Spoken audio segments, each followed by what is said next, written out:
Telugu Desam party అధికారంలో ఉన్న ఆ పార్టీ వాళ్ళ మీద వైసీపీ దాడి చేసింది అన్నటువంటిది ఆంధ్రజ్యోతి రాసింది. సరే, వైసీపీ వాళ్ళ మీద దాడి సాక్షి రాసుకోవాల్సి వస్తుంది, తెలుగుదేశం మీద దాడి ఈనాడు ఆంధ్రజ్యోతి రాసుకోవాల్సి వస్తుంది. క్రైమ్ని క్రైమ్గా చూసేటటువంటి పరిస్థితులు అయితే లేవు. తాజాగా అద్దంకి దగ్గర జరిగింది. రాత్రి సమయంలో కరెంటు తీసేసి దమ్ము చక్రాల ట్రాక్టర్ని అడ్డుపెట్టి టీడీపీ వర్గీయులు వినాయక చవితి ఊరేగింపు మీద వైసీపీ వర్గీయులు రాళ్లు కర్రలతో దాడి చేశారు. ఈ దాడిలో టీడీపీ చెందిన 12 మంది గాయపడ్డారు. దాడి తర్వాత వైసీపీ వాళ్ళంతా పరారుగా వారికి చెందిన టిప్పర్లను టీడీపీ వర్గీయులు ధ్వంసం చేశారు. గ్రామంలో పోలీస్ పికెట్ ఏర్పాటు చేసి బందోబస్తు పర్యవేక్షిస్తున్నారు. బాపట్ల జిల్లా అద్దంకి మండలం ధర్మవరంలో జరిగింది ఈ దారుణం. శుక్రవారం రాత్రి విగ్రహాన్ని నిమజ్జనం చేసేందుకు గ్రామంలో ఊరేగింపు నిర్వహిస్తున్నారు.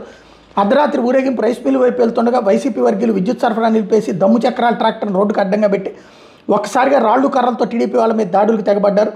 ఊరేగింపులో ముందొచ్చిన వాళ్ళని వచ్చినట్టుగా కొట్టారు. డీజే సౌండ్తో ఏం జరుగుతుందో తెలిసేలోపు అందరిపైన దాడి చేసి పరారయ్యారు. ఈ దాడిలో చాగంటి సుబ్బయ్య, సుబ్బారావు, యోగేశ్వరరావు, పచ్చవ శ్రీనివాస్, నందిపాము దేవదాసు, పచ్చవ లక్ష్మయ్య, శ్రీనివాసరావు, రామాంజనేయులు, బొల్లా కోటయ్య, చాగంటి వెంకట్రావు, పచ్చన ప్రభాకర్, చాగంటి దానయ్యతో పాటు మరికొంతమంది మహిళలకు గాయాలై క్షతగాత్రులను అద్దంకి ప్రభుత్వ వైద్యశాలకు తరలించారు. తీవ్రంగా గాయపడిన పచ్చన లక్ష్మయ్యను విజయవాడ మణిపాల ఆసుపత్రికి తరలించారు. చాగంటి సుబ్బయ్య, సుబ్బారావు, యోగేశ్వరరావు, పచ్చవ శ్రీనివాసరావు మిగతా వాళ్ళందరికీ కూడా కిమ్స్లో చేర్చారు. వీళ్లలో దేవదాస్ పరిస్థితి విషమంగా ఉంది. ప్రశాంతంగా ఉన్నటువంటి గ్రామంలో వైసీపీ నేతలు ఫ్యాక్షన్ కేంద్రాలుగా మార్చారని ఈ సందర్భంగా గొట్టిపాటి రవికుమార్ ఆరోపించారు.